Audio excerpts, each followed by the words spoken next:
Hello and welcome to this edition of Live and Ticking, which will focus on the topic of risk factors.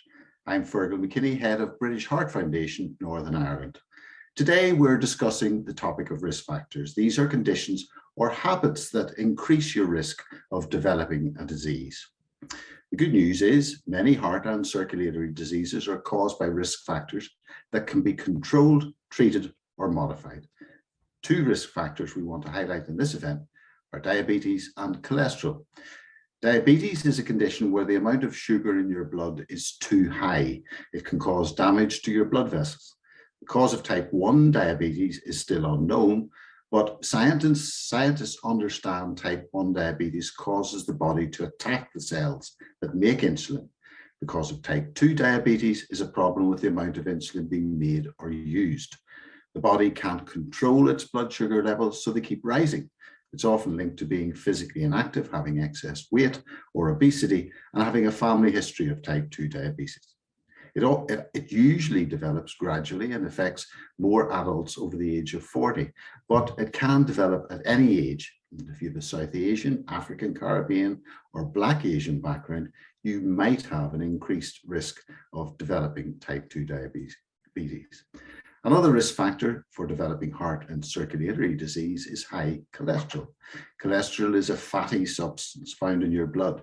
It's produced naturally in the liver. Everyone has cholesterol. We need it to stay healthy because every cell in our body uses it. Some of this cholesterol comes from the food we eat. High cholesterol is when you have too much cholesterol in your blood. And anyone can get high cholesterol, and it can be caused by many different things.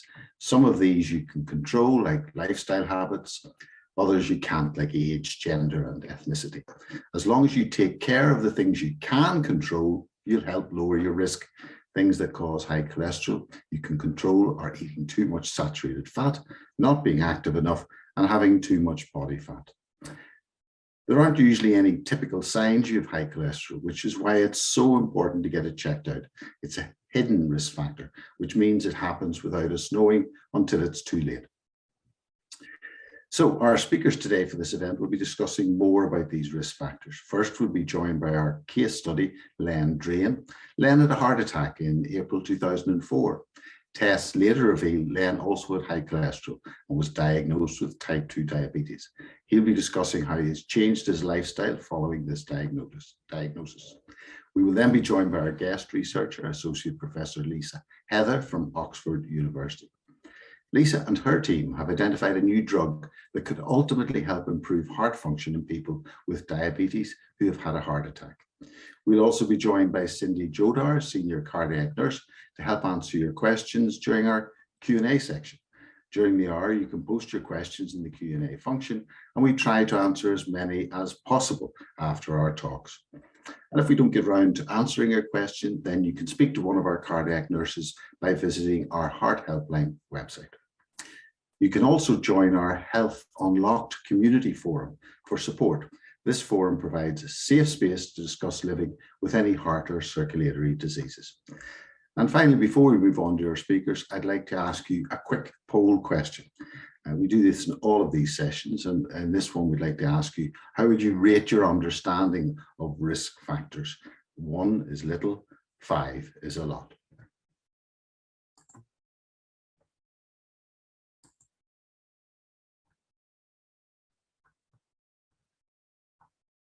So, just close that over. And now I'd like to introduce our first speaker, Mr. Len Drane, who will be joined by Rachel MacManus. Hi, Len. Thanks for joining us this afternoon. First of all, I just wondered if you could take us back to April 2004. At the time, you had a really, really busy lifestyle. You had a lot going on with work and you were very active with your hobbies. And one day you were on the golf course when you started to feel some pain and discomfort. So can you talk us through that and explain what happened next? Yeah, we started playing golf early in the morning and was on the course. And at the first hole, I had a slight pressure on my chest, but I thought it was the excitement of going to beat my business colleagues at golf and become very, very thirsty. So I drank lots and lots of water on the first couple of holes, and then carried on until I got to the fifth hole, where the pressure on my chest was just too much. So I couldn't go any further, and actually had to sort of sit down. Lucky enough, one of my friends who'd been in the army and was trained in medical things said, "Look, you need to get to the hospital," and bundled me in a car and took me to the local hospital in Caerphilly. After numerous tests, you know, at 42 years of age, people thought that it wasn't a heart attack, that it was sort of angina. But after numerous tests, then they confirmed that it was actually quite a severe heart attack. And then they obviously kept me in hospital, which was over the bank holiday period, which wasn't wonderful. But at the end of the day, they put me into recovery and kept me there for a few days.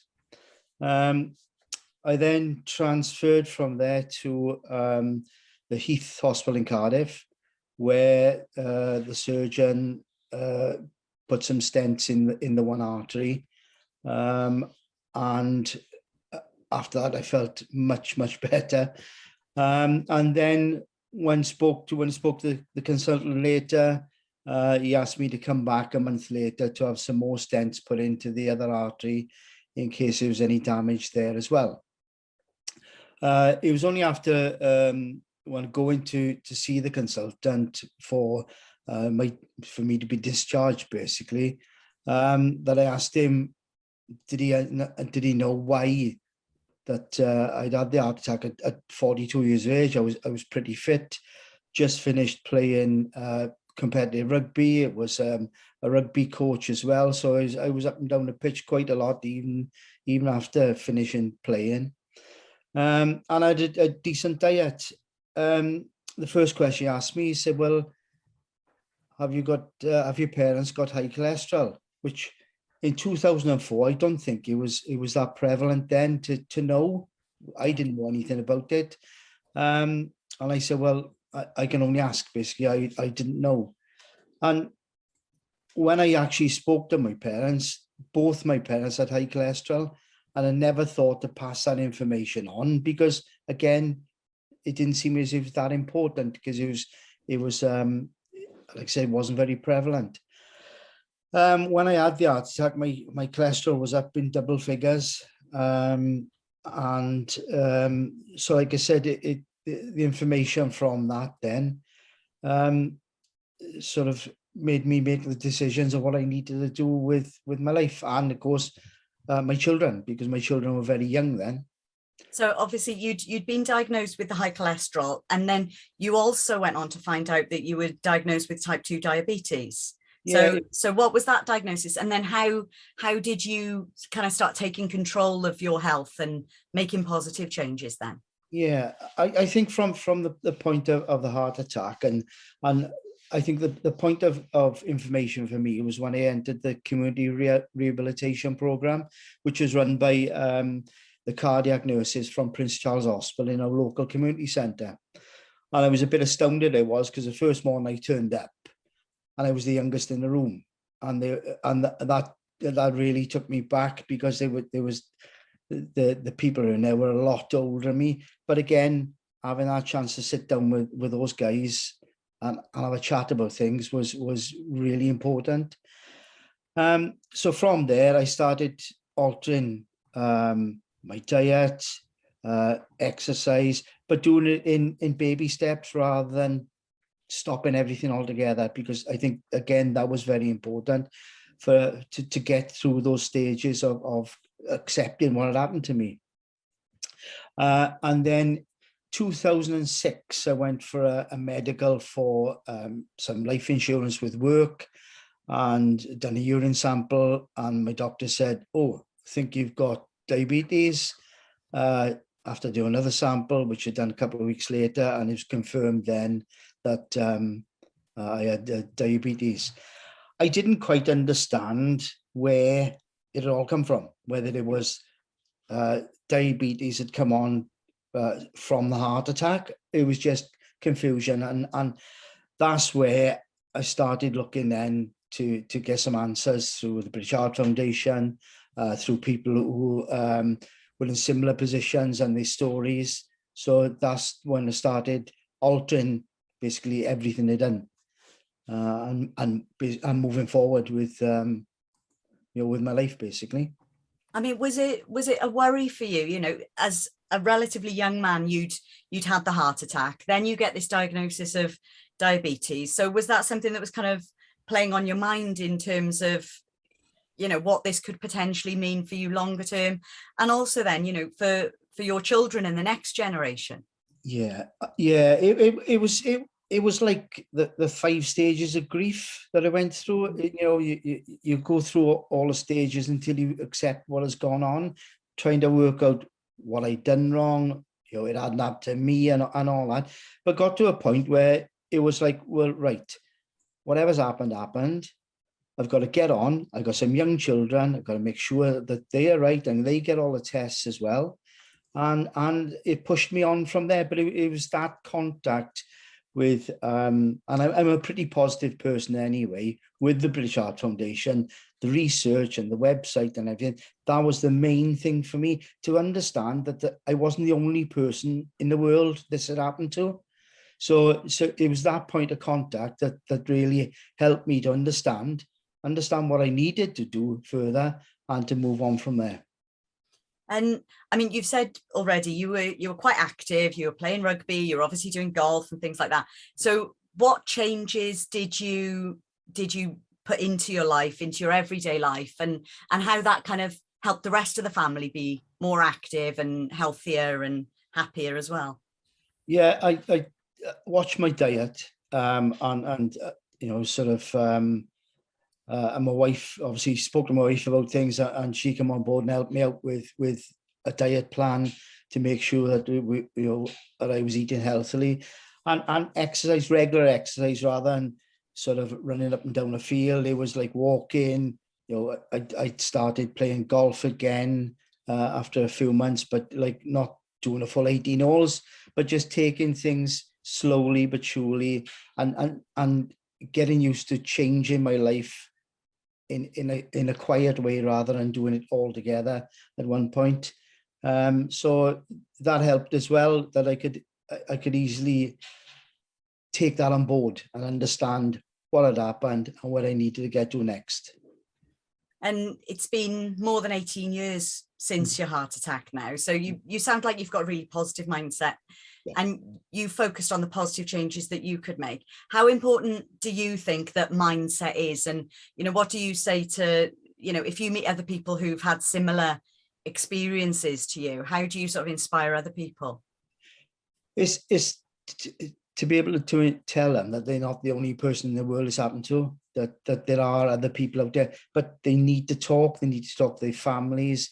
They need to talk to like people like the British Heart Foundation or Diabetes UK if they've got diabetes. It's all those experts that are there to give you help and advice, and it's invaluable. And of course, you can give that advice then to your family. But I think from all of it is basically, you know, one chapter of your life has stopped, the next chapter opens. So you've got to, you know, move on in a positive way and be able to look for more and sort of educate yourself on where you need to get to, and enjoy yourself, enjoy your life. Don't become depressed, because you know if there's stuff out there you can do quite easily and to get on with life. Yeah.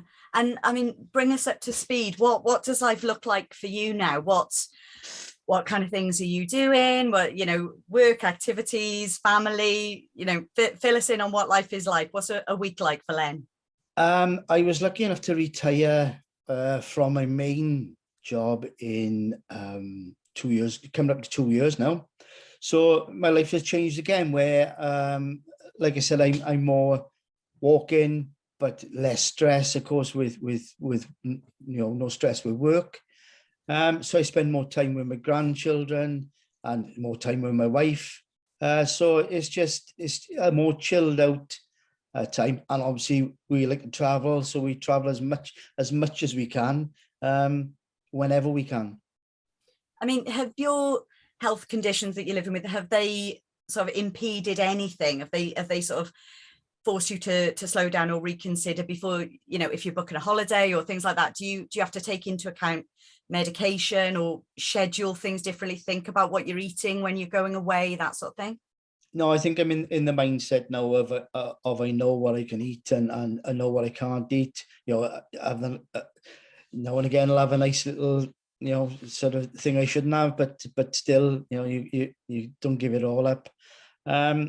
And with the medication, I know what's got to be packed. I know when I've got to take things. So I'm at a place now where things have fallen into place where, you know, I can go anywhere around the world now with what I've got. So I'm quite happy with that. And we inform everybody I'm diabetic, so the meals will change for me. So yeah, it's been education, but you know, I think when you go, you know, people understand as well. You know, diabetes is more and more prevalent in society now, where people are sort of helping with diets and things like that on the planes and the hotels. So yeah, everything is good at the moment. Yeah. So it's like, it's not stopping you doing the things that you're enjoying. There's no reason to kind of be afraid of going back out into the world now and having a meal or have a glass of wine if you want one with your meal, as long as you're paying attention to what you're putting into your body and staying active and things like that. Yeah, absolutely not. You know, you need to go and enjoy yourself and look for the next chapter in your life, and you know, go out there and do things, and you know, don't let it stop you. I mean, is there any advice you would give if you could, you know, go back to a younger Len? Any advice you would have given yourself then, and you know, some final thoughts for anybody who's just, you know, maybe just starting their journey? They've just found out that, you know, they've just had a heart attack or they've just been diagnosed with a condition like diabetes. Any final thoughts? It's just to find as much information as you can from all the experts out there, and there are loads of experts. You know, the British Heart Foundation, Diabetes UK is very, very important that you're able to access that and talk to people, talk to your GP, talk to your community people, you know, and share information, because it's, you know, it's vital that you get what you need and the support you need to move on. Brilliant. Well, we've been really grateful for all of your support you've given to the British Heart Foundation over the years. So big thank you from us. And yeah, we wish you and your family every health and happiness. Thanks, Len. Very welcome. Thank you very much. Len, can I echo Rachel's words? Thank you very much for speaking so openly and honestly. We're very grateful indeed. If you want to ask any questions of Len and our next speaker, you can pop them in the question and answer box at the bottom of the screen, and people are already doing that. So I've already introduced what Lisa Heather does in terms of her research at Oxford University. So now, Professor Lisa Heather, it's over to you. Thank you so much. And can I just check, can you see my screen okay? Yes, we can indeed. Brilliant. So yeah, thank you so much to Fearghal and the BHF for inviting me along to talk today. And Len, thank you so much for sharing your story with us. It really is inspirational as a scientist to hear your story as well. So what I thought I'd do today is talk a little bit about our research and what we're doing, and how we are really trying to understand what goes on in type 2 diabetes for the heart. So I thought I'd just start by explaining who I am and why particularly I'm interested in understanding what happens to the heart in type 2 diabetes. So I grew up in rural Wiltshire in a very small town whose Old English name actually translates as Milk Town. So one of the key focuses where I grew up was farming and agriculture. So when I decided I want to go away and be a scientist, it got a number of raised eyebrows within my town. But I went off and I studied at the University of Surrey before moving on to the University of Oxford. And I work with an amazing team of scientists that you can see here, all very enthusiastic, and we're all trying to understand why type 2 diabetes affects the heart. My inspiration really was these people here that you can see on the screen on the right. This is my dad down the bottom, and this is me, age 3, and here you can see my grandfather. And echoing Len's story, really, both my father and my grandfather have very high cholesterol levels. They are genetically predisposed, so this is something that's in their DNA. It's not to do with lifestyle. And really, it was when my dad was diagnosed with high cholesterol, I started to become really interested in understanding, well, what does high cholesterol mean and why does it affect the heart? My grandfather, I never got to actually meet him. He died of heart disease before I was born. But luckily, my dad is still live and kicking because of the discovery of various drugs that can now be taken to reduce cholesterol, particularly statins. He's been lucky enough to actually meet his grandchildren, and is still running around after them, tidying up after them, being excellent childcare when I need him to be. So the discovery of cholesterol as a biomarker and treatments for cholesterol have personally affected my family and motivated me to go into this field. Okay. So what is type 2 diabetes? Well, we know from statistics within the UK that around about 4.7 million people in the UK have diabetes. And there are two main types of diabetes, as Fearghal mentioned. There's type 1 diabetes, which predominantly affects younger people. And then there's type 2 diabetes, which predominantly affects older people. And they have quite different ways in which the disease develops. In addition to 4 million people in England having diabetes, we know that there's about 10 million within England who are at increased risk of developing type 2 diabetes. So it's not just people that are currently affected, there's a lot of people that are at risk of developing it in future. And what we know is of these 4 million people, around about 90% of them have type 2 diabetes. It's a much more common form. So what is the link between type 2 diabetes and the heart? Well, we know that if you have type 2 diabetes, you've got around about 2.5 times more likely to have a heart attack. And again, around about 2.5 times more likely to experience heart failure. So diabetes really has quite a profound effect on the heart. And it's not just the heart, it also affects the brain, increases your risk of stroke. And I think the key thing that motivates me with my research is the fact that despite the best current therapies, we still find that cardiovascular disease remains the leading cause of death in people with type 2 diabetes. So we've come a long way, but there's still a lot more work we can do to really help people with type 2 diabetes. So what actually is type 2 diabetes? So in response to a meal, the body produces a hormone called insulin, which is a signal really.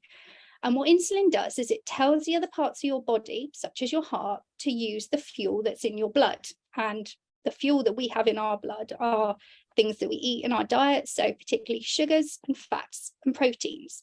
So if I try and use the example of when we go to the petrol station with our car, we go to the petrol station because we need more fuel, and the way in which we provide that fuel is in the form of petrol.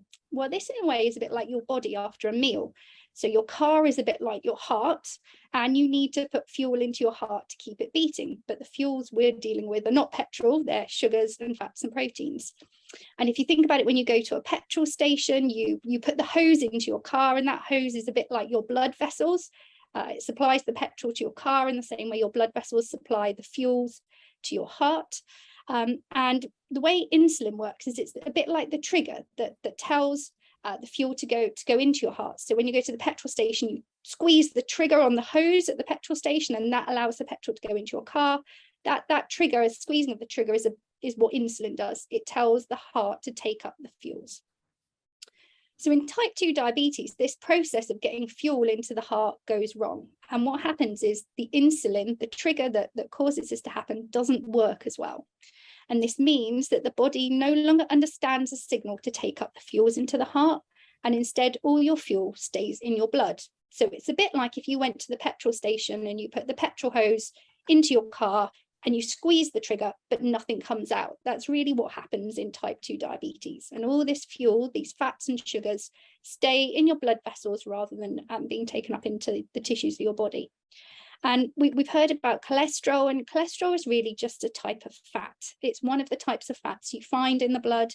And we know that if you have more cholesterol in the blood, as occurs in type 2 diabetes and in heart disease, this increases your risk of having a heart attack. So why does type 2 diabetes affect the heart? If it's changing what's in the blood, why does it affect the heart? We know that type 2 diabetes increases the risk of a heart attack and the risk of developing heart failure. But the honest answer is we simply don't fully understand what actually links these two. Why does diabetes affect the heart so profoundly?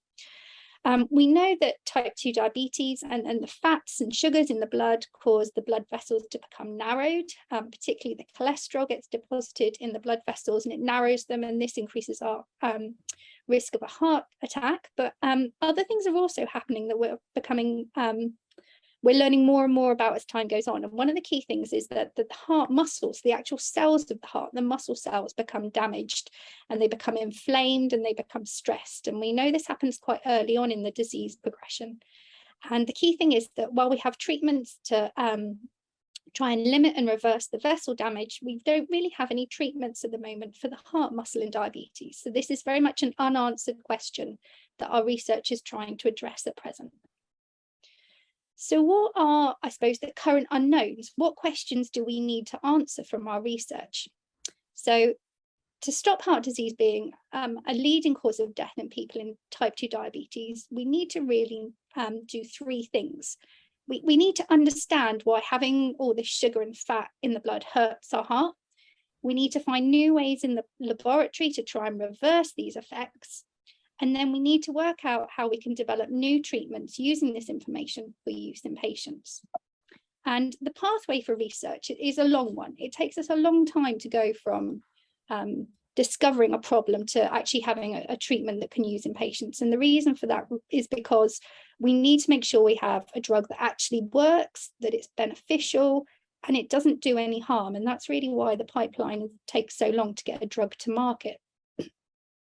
But what you can see is that the kind of pathway for research is driven down into 5 key areas. So we have really our discovery science of, well, what is actually going on? We have our proof of concept of, can we reverse it? And then we have the drug development pipeline of developing the right drug, going through the clinical trials, and then making it available for patients. And the research that my group does at the University of Oxford is looking at this very early stage in the pathway. So what we're trying to do is to understand how these fats and sugars change the heart muscle. What are they doing to the heart muscle? And trying to work out, if we could target them, could we protect the heart in diabetes? So if we could reverse some of these changes that are happening, could that be a way to protect the heart? And really, what we're trying to do is identify what the problem is in diabetes and try and discover a solution for the diabetic heart. So what is our research showing? What have we been finding out in the last few years with funding from the BHF? I like to kind of explain the relationship between sugars and fats in the heart by using the example of Goldilocks. So if you can remember back to your childhood, there was a story of Goldilocks and the 3 bears. And Goldilocks went into the house of the 3 bears while they were out, and she saw 3 bowls of porridge, and she tasted them and she noticed one was too hot, one was too cold, and the one in the middle was just right. It was the Goldilocks zone. And this is really the relationship between these sugars and fats in the heart. We know that if you have too much sugar and fat, just like we see in type 2 diabetes, that's a bit like the porridge that's too hot. That's really bad for the heart. Too much sugar and fat makes the heart unhappy. But the opposite is also true. If we don't have enough sugar and fat, if we deprive the heart of sugar or fat, that's also not good. That also results in a heart that's deeply unhappy. What we need to end up with is this bowl of porridge that's just right, where we supply the heart with just the right amount of fuel, just the right amount of sugars and fats to keep that heart working, to keep it beating, and to try and get it working optimally. So we want to shift away from either extreme into the middle, where we have a heart that's happy with just the right amount of fuel to power it. So I thought I'd just talk about some of the research that we've done over the last couple of years. And one of the key things we've been working on is a protein, so a molecule that we find within the heart that is very important for surviving a heart attack. And this protein is called the hypoxia-inducible factor, or HIF. And I think the importance of this protein was demonstrated by the fact that in 2019, the Nobel Prize was awarded for the discovery of this protein. So I think it really shows that it's an important protein out there. And it's often described as a pro-survival protein. So it's trying to help the heart survive after a heart attack. And one of the things we discovered was that in diabetes, the amount of protein of this HIF protein, this pro-survival protein, was reduced. So this is a way in which we can measure the amount of HIF protein, and the darker the band, the more of this protein you have. And what you can see is that in a healthy heart, there's a big dark band, and that shows you we have lots and lots of HIF in these healthy hearts, allowing it to survive a heart attack. But what you can see is in the diabetic heart, there is a lot less. This band is much fainter. So in diabetes, you have less of this pro-survival protein that's needed to survive a heart attack. And what we discovered is that it's the large amounts of fats that are circulating and being shown to the heart that are the problem. So if you take heart cells and you show them a little bit of fat, so this low fat on the left, you can still see quite a dark band for HIF, so saying there's still plenty of HIF here. But as we put more and more fat around these heart cells, so as we move up to medium fat and up to high fat, what you can see is this important protein starts to disappear. So what it's really telling us is that the high levels of fat in diabetes that are circulating stop this protein being made and stop potentially protecting from a heart attack. And what we can do in the lab is we can model a heart attack. And what we showed was that in a healthy heart, when you give a healthy heart a heart attack, what you can see up here in the blue line is we get a big high number. This is the recovery of the heart. So when a healthy heart has a heart attack, it can recover almost to the same level it was before the heart attack. Whereas in a heart that's got diabetes, we see less of a recovery. So the heart does less well after a heart attack. And we believe this is linked to the fact there is not enough of this HIF protein. So we asked the question, if we've discovered one of the problems, if it's that there isn't enough of these HIF, could we design a drug that could increase the amount of HIF, and would that be beneficial in diabetes? And we were fortunate in that there was already a drug in development by the pharmaceutical industry called melidostat, and it was being developed for a completely different disease, nothing to do with the heart, nothing to do with diabetes. It was being developed for a disease called anemia, which affects your red blood cells. And they had shown that this drug can increase the amount of this pro-survival protein HIF in the body. So we said, well, what does it do to the heart? Could we use this to help the heart? And we showed that this drug not only helps red blood cells, it can increase the amount of HIF in heart cells, in human heart cells as well. So we thought, okay, if this is an important drug for improving recovery after a heart attack, what about if we tried to use this in diabetes? And what we did is we used our laboratory model of a heart attack. And in blue, you can see the healthy heart recovering very well after a heart attack. In red, you can see the diabetic heart that's not doing too well after a heart attack. It's got worse recovery. But in pink, we've taken these diabetic hearts and treated them with this drug that's in development. And we showed that we can improve recovery after a heart attack back to what we see in a healthy heart. So this is really opening up new avenues where we can identify what a problem is that's within the heart and think about how we could reverse it and ultimately lead to a treatment in patients. The other thing we're kind of interested in is understanding, well, what does the heart do with these fuels? So we know that when we go to the petrol station, we put petrol in, we fill up our petrol tank, and this provides the energy to keep the wheels running and keep us moving. Well, the heart's quite similar. The heart would take up these sugars and fats, it will turn them into energy, and it will use that energy to keep the heart beating. And if you think about it, your heart is always beating, it's never at rest. So it needs a lot of energy. It's like a car that's never turned off. It needs a lot of energy to keep it powered. And one of the things we're fortunate enough to have in Oxford here in our lab is a way in which we can actually measure the amount of energy within the heart, because if energy is important, then it might give us an indicator of when the heart is happy and got lots of energy compared to when the heart is unhappy. So what I've got here is a little movie, and this is showing you the amount of energy within the heart. And I've drawn an arrow to point at one of the key peaks here. This is our measure of energy within the heart. And what I'd like to show you is what happens to the amount of energy in the heart during a heart attack. So keep an eye on that peak. The taller the peak, the more energy. The lower the peak, the less energy. So first of all, we'll start off with a heart that's got lots of blood flowing to it. And then we'll move into a heart that's having a heart attack. And then we'll follow up with a heart that's recovering from a heart attack. So lots of blood flow, lots of energy. The heart then has a heart attack, and you can see that the energy disappears. But if we can rapidly recover the blood flow to the heart, we can restore the energy back to the heart. And just to reiterate, that energy is needed to keep that heart pumping. So when we lose energy, that means there's less energy available to power the heart. And we used this technique, and we looked at, well, what's happening in these diabetic hearts if they aren't able to take up the fuel so well? What happens to their energy? And if you look at the peak that's on the left-hand side of both those graphs, so the yellow peak, this is the amount of energy in the heart. And on the left-hand side, you can see the healthy heart's got around about 3,000 units of energy.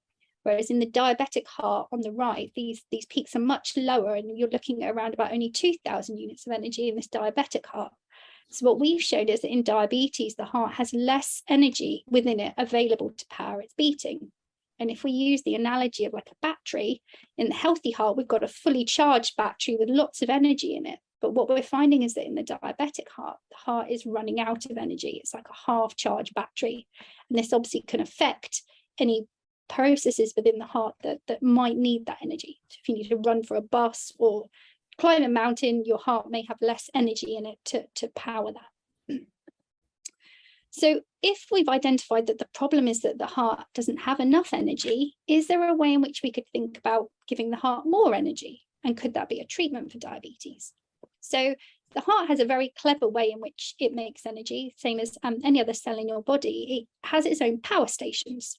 And this image at the top left is a zoomed in image of a heart cell.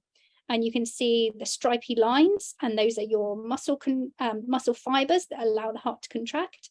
And between those, you can see some kind of black dots. And I've zoomed in on one on the lower image here. These are your cell's power stations. These are what make the energy from the fuel that's in the cell. So just like a power station in reality takes coal or gas and turns it into energy in the form of electricity, these power stations that are in your cell take the fuels you eat and turn them into energy to power the heart to do work. And these are called mitochondria. So we ask the question, well, could we supercharge these power stations? Could we make them work more efficiently in diabetes? And could this give the diabetic heart some more energy to allow it to work better? So we went hunting for a compound that could do this. What is out there that could supercharge our power stations? And we came across a compound that was from the bark of the magnolia tree. So it's an extract from the bark of a magnolia tree, and it's called hinokiol. And we found some evidence that hinokiol can supercharge your power stations within the heart. So what we did is we looked at the energy within these hearts, and we looked at how they were affected when we used this compound. So we measured the amount of energy in a healthy heart in blue, and the amount of energy in a diabetic heart, and then in the amount of energy in a diabetic heart that had been treated with this magnolia tree extract. And what you can see on the right is the blue line, nice tall peak, lots of energy. This is a healthy heart. The red line is our diabetic heart, which has about a third less energy than what we see in the healthy heart. But in the pink, we have a diabetic heart that's been treated with this compound from the magnolia tree. So by using this compound, we're able to restore the energy within the diabetic heart. So to carry on with our analogy, the healthy heart is a fully charged battery. The diabetic heart is a half-charged battery. And by using treatments that improve how these cell power stations, these mitochondria work, we have a way in which we can supercharge these batteries. One thing I'd like to mention is while hinokiol proved that supercharging these cells is a way forward and can improve the heart, it's not a drug. This is not something that's going to be prescribed by doctors. it's not a very easy drug to take. So this is really the start of the process of saying, if we can use these kind of compounds, we can then design a better drug that could be taken in the future by people orally, and it could be potentially a way in which we could supercharge the heart in diabetes. So the kind of final thing I wanted to flag up is, while it's really important that we share our research within the scientific community and we share with other researchers, so everybody's working towards a common goal of finding a treatment for the heart in diabetes, I think one thing that working with the BHF really does that's an advantage to our research is that the BHF is very good at disseminating scientific research into the general press, and a number of the work studies we published recently got picked up by press releases from the BHF and were in the Express and the Mail Online and the Eye. And I think this is really a good way of raising the profile of, there is this link between diabetes and the heart, and it's something we should be aware of. But also I think it's very good for giving a positive story that we are working towards finding a solution, and there will be a solution out there in time. So I'm going to kind of conclude by talking about our research as if it's a treasure map. And we're not pirates, but we are on a journey to try and find that treasure where X marks the spot. And I think for us, the treasure is a treatment for the heart in type 2 diabetes. So where did we start from? I think we now really appreciate that diabetes increases the risk of heart disease, but I think at the moment there are still gaps in our knowledge, which mean that we don't really understand why we have this link and how diabetes is affecting the heart. But I think we are on a journey, and that journey is, I think, a very positive one. And Discovery Science is demonstrating that there are changes in the heart in diabetes and showing ways in which we could reverse these changes. And this basic science paves the way for drug development and clinical trials by the pharmaceutical industry to come up with a treatment that can help the heart in type 2 diabetes. So really, the more we can understand, the more research we can do into the diabetic heart, the more we can protect the heart and come up with future treatments. And I think the future is positive, and I think we're making great gains in the progress we're making. So that's what I'd like to finish with. And thank you so much for your time. And I'm happy to answer any questions. Lisa, thank you. That was very illuminating, and really appreciate the time and effort that you put into that presentation. I'd like to invite Len back as well, and also introduce you to Cindy Jodar, a senior cardiac nurse, to help answer your questions during the coming up Q&A section. Now, the questions actually are flying in. We normally go in questions voted up first, but I think we will go in the order. Some of these have been upvoted already. Lisa, you've touched on some of this, but maybe Cindy, you could take this question. It's a very simple one. What are the symptoms of type 2 diabetes? I'm glad this question been asked, because it's a great questions. Not always you will have symptoms with diabetes. As Len mentioned, he was diagnosed with diabetes without having symptoms. But if you are experiencing an excessive thirst or frequent visit to the toilet, losing weight without kind of trying to lose weight, you've got blurred vision, you feel tired and lethargic, it's time to kind of discuss the symptoms with your GP, and they will just send you for a normal blood test, and it will start from there. Yeah. This is kind of touching on the sort of the research side as well, but the diagnosis side. Would it be possible, says Roger Law, to have a system in which all people with their permission could have their critical health conditions advised to their offspring? And maybe I could include in that, I'm not speaking for yours, the wider extended family.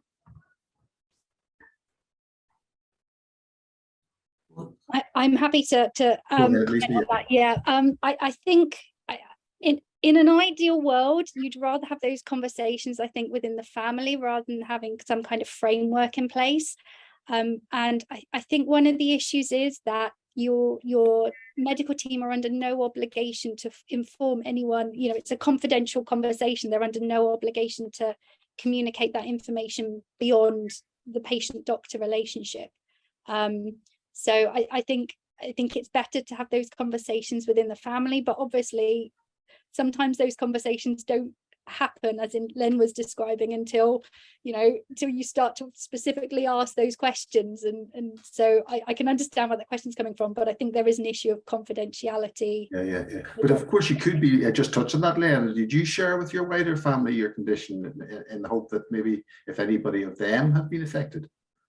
Yeah, with my children,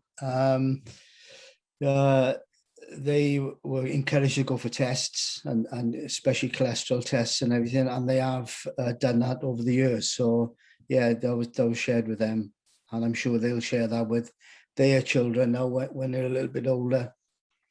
Okay. An anonymous attendee asking the question, you've touched on it a bit, but is there a range of symptoms that will tell you the difference between type 1 and type 2? Perhaps Lisa? Yeah, so type 1 and type 2, the biggest difference is generally the age of onset. So type 1 is typically people who are younger, so typically children, teenagers. They are the ones that are affected by type 1 diabetes. Type 2 diabetes is typically older people, and lifestyle factors are more key in type 2 diabetes as well. So it's typically age is a big indicator of what age the symptoms, or what age it's diagnosed, gives a good indicator of which type it is. Okay, Lisa, thanks very much. This one's directly for Len. Len, what has been your biggest lifestyle change since your diagnosis? You might have hinted at it earlier. Yeah, diet, exercise, and trying to de-stress my life, basically. But like I said, biggest thing was my diet, to make sure I'm eating healthily and doing some exercise on a daily basis. Okay, and is that, this is reflective of another question from an anonymous attendee. Is that the best way to keep your type 2 diabetes under control, Cindy? It's just basically lifestyle modifications. So eat better, avoid kind of sugary food, and just eat better generally. Be more active. Try to lose weight if you think you're overweight, and decrease the level of stress in your life. And obviously, if you're a smoker, stop smoking. That's the best thing you can do to yourself. Yeah. And you've touched on this earlier, that you could suddenly discover that you have it. But if you do, and this is also from an anonymous attendee, what is the first thing you should do if you think you have type 2 diabetes? And is there a risk you could self-diagnose, or how do you best check that out? Obviously, you can speak to your GP. Pharmacists also sometimes they do the spot check, quick checks. Or if you're age 40 to 74, you can have NHS health check, and that you will have your cholesterol, your glucose checked, and then you know your numbers, and knowledge is the power. Then you know where you are, and you will take it from there. Okay, and just to touch on that against the present strains on the health service, Cindy, what do you do? You can't sit back and do nothing. You must do something. Yeah. Definitely discuss it with the GP, and just basically, or you can get your blood checked in a pharmacy. So yeah, you need to act on it. Don't leave it too late. I was thinking of this question, Lisa, as you were doing your presentation, and once you come to a drug or a process or scoping it out, and clearly people get impatient at that stage. Once again, from an anonymous attendee asking you, when will your drug be available? What's the testing process? And can we get it to patients? Yeah, and I always get asked this question every time I talk about my work. When am I going to be actually able to take this? I think particularly, for example, with the Hinokiol story, Hinokiol is not going to be something you're ever going to be prescribed. It's a very strange molecule. You can't put it in your mouth. It's never going to be a drug. But because we know what it targets, we can now go to the chemists and say, can you design something that targets this, that does what hinokiol does, but it's something that actually could go in a, could be taken orally as a drug. We do the discovery science, and it's at this stage we hand over to the drug companies to work out, can these drugs be purposed, can they be used, can we take them through clinical trials? There is a lot of interest by pharmaceutical industry in coming up with drugs for the diabetic heart. So I think a lot of these drug companies are in development, looking at how we can do this, and we try and talk as closely as we can with the drug companies. But once we've done the discovery science, it's very much in their hand to then take it forward and come up with a formulation that could be taken to the patients. Yeah, I'm sure this question has occurred to other people on the call too, but it has to Alina, and she's got occurred to me. How did you come across hinokiol in the first place? Yeah, I mean, one of the beauties of science now being so online is that you can instantly access what other people are doing, and we came across it being used in the cancer field. So again, it's kind of repurposing an idea. People were using it in cancer to do a similar thing, so we thought, well, let's see if it does the same thing in the heart. So the beauty of science now is by sharing our findings, you can find similarities and repurpose things. So yeah, I think it might actually have an ancient Chinese origin as well. I think that's kind of where it came from originally. But yeah, we stole the idea from the cancer field.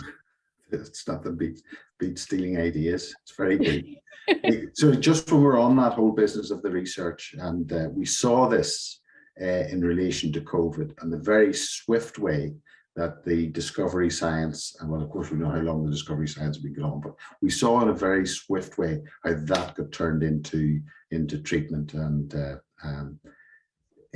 is that COVID dynamic accelerating processes around research to drug development and eventual clinical trials and use in the everyday world?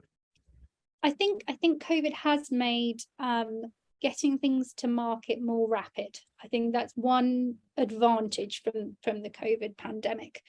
I think clinical trials for new drugs still take a very long time. They cost a huge amount of money, and so I don't think it's going to be as rapid as a vaccine. I don't think we're in that position. But I think all drug companies are now focused on the fact that any new diabetes medicine has to show benefit for the heart. The big approval pathways now say you have to show heart benefit. And I think that's really positive, is that we're not just thinking about measuring glucose in the blood, we're actually thinking, does this help the heart? And I think that's going to accelerate things as well. Okay. I think this has been touched on, but just to honour the question and answer list, if you like, and in case it hasn't been addressed, the signs for if I have high cholesterol, can we just be very explicit about that? Len and Cindy? I can start. Cholesterol, you won't get that many signs and symptoms with high cholesterol, unfortunately. But if you've got a family history, that a member of your family being diagnosed with high cholesterol, or you have never had your cholesterol checked before, or it was a few years back, I would suggest you just basically speak to the GP and arrange to have a blood test done. It's just a simple blood test will basically tell you that whether you have high cholesterol or not, and if you have, what is the degree, and whether you can, it's just lifestyle modification, or it have to be a combination of lifestyle modification and medication. So I leave it. Len, would you like to? Yeah, sorry. Yeah, I didn't have any idea that I had cholesterol. Unfortunately, I didn't talk to my parents about it. But like I said, yeah, you need to get checked every year. Go to your GP. It's a simple blood test, and you'll know what's what, and just altering your lifestyle a little bit, and sometimes you need medication just to keep it under control. But yeah, as soon as you can. Yeah, somebody else is asking a question about does it all apply to type 1 as well?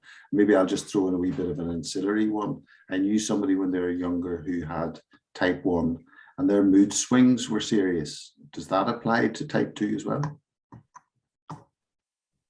So we do know that type 2 diabetes really can affect the brain. And I think that's something that hasn't been known for very long. And we know that it can cause, it can be linked to depression, and it can be linked to some neurological diseases.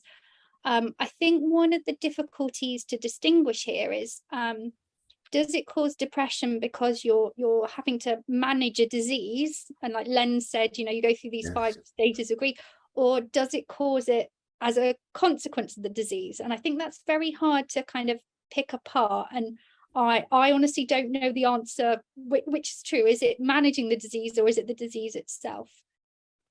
Okay. Jamina asks, are there opportunities for medical students to work with the BHF? Clearly there are, Lisa, but maybe if you could just highlight, and if you'd like to leave your details, Jamina, if you've got a background, but maybe chart a bit of a pathway for us, Lisa. Yeah, so I mean, my research group is made up of both medical students, biochemists, I've got some chemists, and I think that's one of the beauties of this kind of research, is that it's an interdisciplinary challenge we're trying to overcome, understanding what's going on in diabetes. So yeah, universities are always looking for extra pairs of hands who might want to come in and spend time in the lab and get some experience. Great. This one from Mustafa. He says he knows many people in their 40s, 50s who managed to reverse their type 2 diabetes through changing their lifestyle and diet. And of course, you're talking about the impact of the top level science now and the imperative around heart. But he's asking, what's the medical science behind the lifestyle change? What is that? Yeah, and that's really come to the forefront with a big study called the DIRECT study. And the NHS is looking at adopting a number of these big lifestyle programs to try and reverse diabetes. So like it's been said, diabetes is heavily influenced by lifestyle. So the amount of exercise you do, what diet you take. And if you can reverse those changes, then you can reverse diabetes without having to take medication. But I think it can be a huge challenge. I mean, Len can probably comment on this much more than I can, but to reverse your lifestyle changes that you probably, you know, they've evolved over decades, that can be a challenge. And I think if you can do it, great, but it's not the perfect solution for everybody. Yeah. Len, thoughts?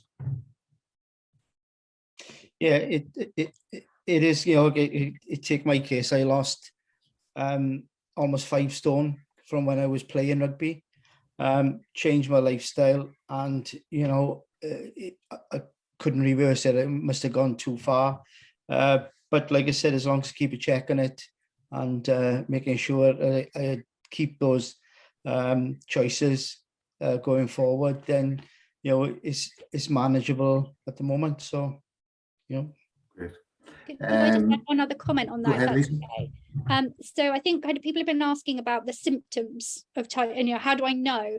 And I think one of the problems with high cholesterol and type 2 diabetes is a lot of the time we don't know we've got them until they've caused damage, and then we get the symptoms, which are the damage. So I think if we can spot the diabetes before we get the damage, then lifestyle and diet can be really, really good ways of reversing it. But I think sometimes when we get the damage, that's often where we then need the medication to try and deal with the damage that's happened. And that's when we get a lot of the symptoms. Yeah. We've got a lot more questions, and I'll just say at this point, if we can't reach them, then we'll try and answer those separately with you afterwards. We want to honour the fact that you've taken the time, so we'll come back to you. But just extending on that, Lisa, you know, people need knowledge, and of course we've got oxygen blood measurement tools for people that people can use. Is there anything being developed around blood glucose monitoring that's non-invasive, for example? Non-invasive, not non-invasive. So I mean, with people with diabetes, they typically monitor their glucose by pricking their finger and squeezing a drip of blood out, and they can monitor their blood glucose that way. And you can buy these monitors from the chemist. People with kind of type 1 diabetes or very advanced type 2 can have these circular patches they have on their arm, which monitors their blood glucose. But I think for most people, if you just want to know do you have diabetes, or how is my diabetes progressing? The best way to do it is with the GP, to go and have either a fasted blood glucose or what we call a glucose tolerance test. That might be another thing that the GP suggests, where you look at how your body responds. Okay, I'm going to cut the questions there. Lisa, thank you very much indeed. Len, thank you very much. Rachel, who joined Len, I want to thank you as well. And Cindy, thank you very much indeed for joining us. And thank you for watching and for adding your questions in today. Anything if we haven't answered, we also encourage you to visit our Heart Helpline, where you can contact our dedicated clinical team about your query, particularly if it's affecting you. But if it's the wider type of questions, then we'll try and get back to you on those. You know, all our incredible research is funded 100% by the public, and that's you. If you've been inspired by the amazing science you've heard today, then all donations to support our life-saving work are very much appreciated. And there's a link to donate should you wish to do so. Our live and ticking series are monthly, and we strive to produce the best events possible. Your feedback and comments are crucial to help plan and develop future events. So we ask if you complete the survey at the end of this event or through an email you receive in the coming days. I'll get kicked if I don't say the next thing, which is we're going to put up the little survey again. Remember, we asked you at the start, did you understand everything? What's the extent of your understanding about risk factors? 1 for little, 5 for a lot. And if you could fill that survey in now, we would appreciate it. So the next event, this event was recorded and will be available on YouTube channel from next week. And our next event will take place on the 30th of November on the topic of clinical trials. Thank you again for joining us, and goodbye.